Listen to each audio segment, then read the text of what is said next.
When the moon is full, the oyster opens its shell. The crab seizes this opportunity and eats the oyster. If you open yourself too much, you could meet the same fate as the oyster, or worse. We often hear that silence is the language of all wise men, but have you ever asked yourself why? I will tell you, starting from the beginning of humanity. Humans have a strong belief that anything rare is valuable, and anything abundant is cheap. For example, gold is expensive because it exists in limited quantities. This is the reason why humans in some ancient civilizations used gold even in their religious rituals. They considered gold a symbol of happiness and good fortune. So if you talk too much, nobody will listen to you because your words will become cheap in their eyes. But if your words are not clearly explained, people will love and respect your words, even if they are trivial. More importantly, the more you speak, the more likely it is that you will say something that makes people hate you or see you as a foolish person with no value. Our story takes place in Rome, specifically ancient Rome at that time. Marcus was a great military hero, achieving terrifying victories in decisive battles. Marcus was also able to save Rome from destruction on many occasions. Because Marcus spent most of his life on the battlefields, only a few people knew him personally, so he became a living legend among the people. People talked about him in a way that made him seem like a deity. Marcus was viewed by the people as a revered angel, present to protect them. However, Marcus decided to take advantage of his military and political position among the people to run for the office of consul. This position was the highest office in Rome. Candidates for the position had to go out and give speeches to the people before the election. Indeed, Marcus stood before the people and gave a speech. Most people didn't listen to his words because Marcus was showing his wounds. He was showing his wounds and scars caused by the wars. This was enough to stir the emotions of the people and captivate their hearts, because these wounds were living proof of his courage and loyalty to the nation and the people.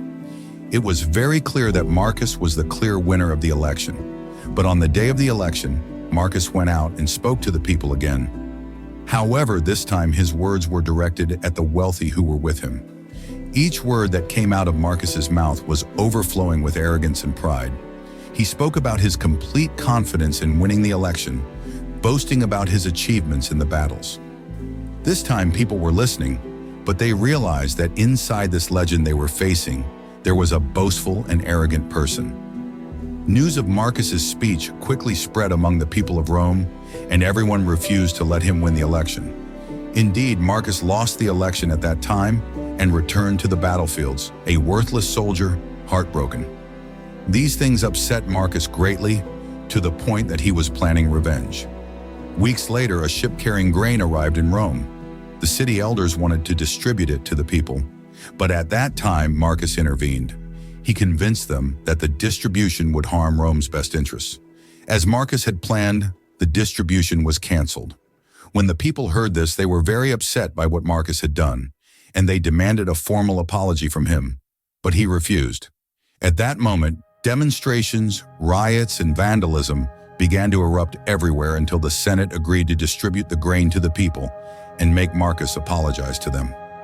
Marcus went out and spoke to the people for the last time. Everyone was silent and listening to him. His words were slow and soft, but over time they began to turn into offensive words. He began to curse and insult them. The sound of his arrogance and pride returned to Marcus's words. In one moment, the people exploded and descended upon the podium.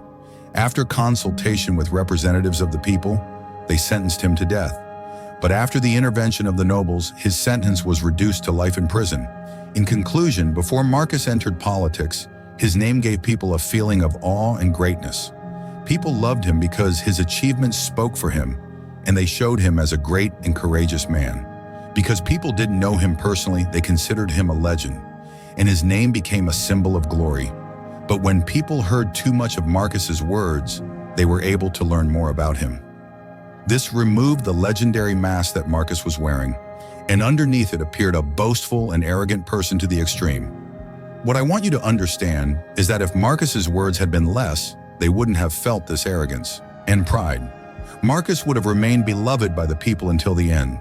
Therefore, speaking nonsense is worse than doing it. Therefore, keep your words few so that they become valuable and desired by people.